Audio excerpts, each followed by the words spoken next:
জামান বাবুকে আসলে মানবিক মানুষের কথা মানবিকই হয়। তিনি একটা কথা বলেন 500টা রক্তদাতা 500 রক্তদাতা যারা দাতা মানে কি যারা দান করে তার সদস্য সংখ্যা 500।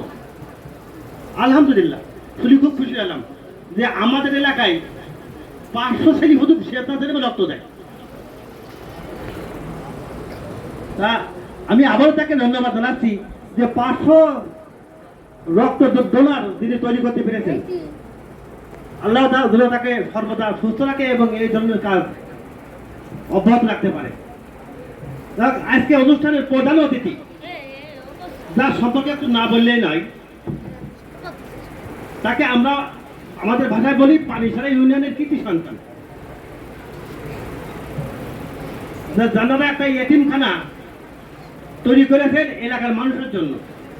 এই পানিসারা মীর পরিবারের আর একটু কথা বলি, প্রত্যেকটা মসজিদে তারা অর্থ দিয়ে সহায়তা করে।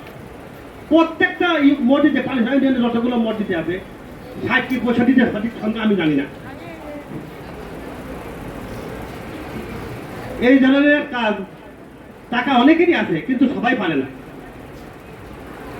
আজকে অনুষ্ঠানের প্রধান অতিথি জনাব মীর ফারুক আহমেদ ভাইকে আমি তার মূল্যবান বক্তব্য রাখার জন্য বিশেষভাবে অনুরোধ করছি।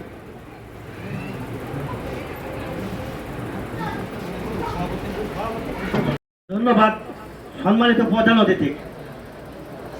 আজকে প্রধান অতিথি সম্পর্কে আমি আরো একটা কথা বলতে চাই।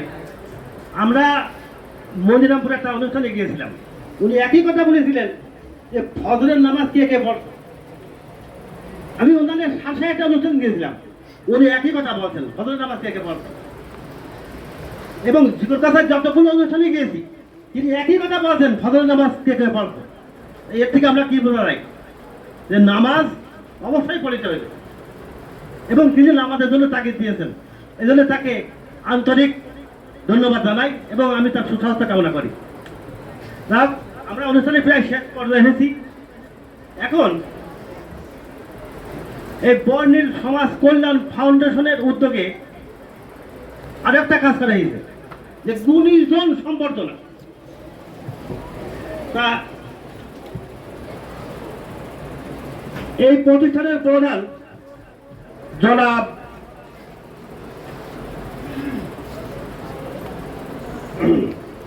দিন ইসলাম স্যারকে সম্মাননা তুলে দিচ্ছেন আজকে অনুষ্ঠানের প্রধান অতিথি ও আমন্ত্রিত অতিথিরা।